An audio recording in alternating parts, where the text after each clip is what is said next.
Sevgili Kürtler, merhaba. Yeni videomuzda istek kipini öğreneceğiz. Buraya bir yazdım çünkü bir yöntem daha var istek kipi yapmak için. Onu da bir sonraki videoda göreceğiz arkadaşlar.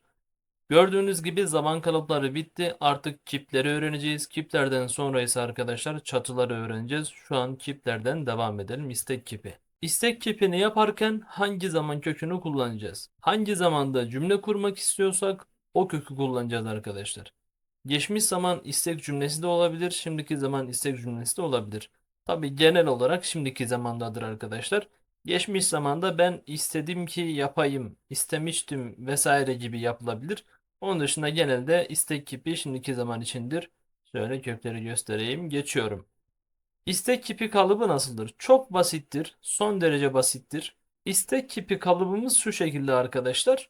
Bakınız, özne, b eki, fiilin şimdiki zaman kökü artı öznenin şahıs eki olan ım. Ez ım. Ez befroşum. Ez befroşum. Ben satayım. Du befroşi. Sen satasın. Ev befroşe. O satsın. En befroşun. Biz satalım. Hum befroşun. Siz satın. Ev befroşun. Onlar satsın. Bu şekilde arkadaşlar istek kipi çok basit bir şekilde böylece yapılabiliyor. Olumsuz yaparken de b'nın yerine ne koyun. Geri kalan bir şeye dokunmayınız. Bakın. Ez befroşum, ez nefroşum. Du nefroşi, ev nefroşi. Em nefroşun, hu nefroşun, ev nefroşun. Son derece basit. Geçiyorum. Her zaman olduğu gibi bu uyarımızı yine yapıyoruz. Birleşik fiillerde birleşen fiilin başına, türemiş fiillerde ise türetme ekinden hemen sonra geliyor. Tabi burada yine size şunu göstermek istiyorum. Türemiş fiillerde arkadaşlar b konmaz. Bir önceki videoda da söyledim. Türemiş fiillerde b eki konmaz arkadaşlar. Şimdiki zamanda mesela vedıkım diyebiliyorduk. Şimdiki zamanın kipeki geliyor. Ama gelecek zamanın b'sı, isteklerin b'sı gelmiyor arkadaşlar. Onu yazamıyoruz türemiş fiillerde. Bakınız ezderi vekim ve bıkım demiyoruz. Ezderi vekim. Ben kapıyı açayım. Ezderi venekim. Ben kapıyı açmayayım. Espers bıkım. Espers nekim. Ben sorayım, ben sormayayım.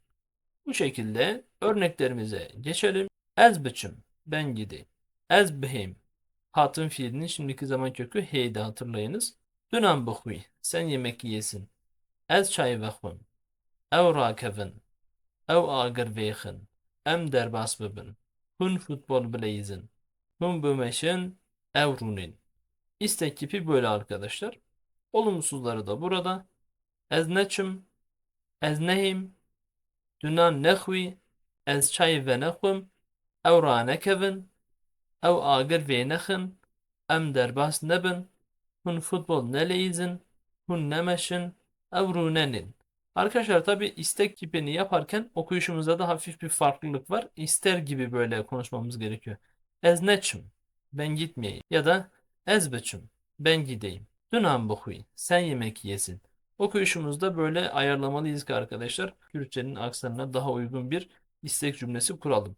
Basitçe, kısaca böyleydi arkadaşlar. Bir sonraki videomuzda diğer istek kipini göreceğiz arkadaşlar. Şimdilik teşekkürler. Spaslar.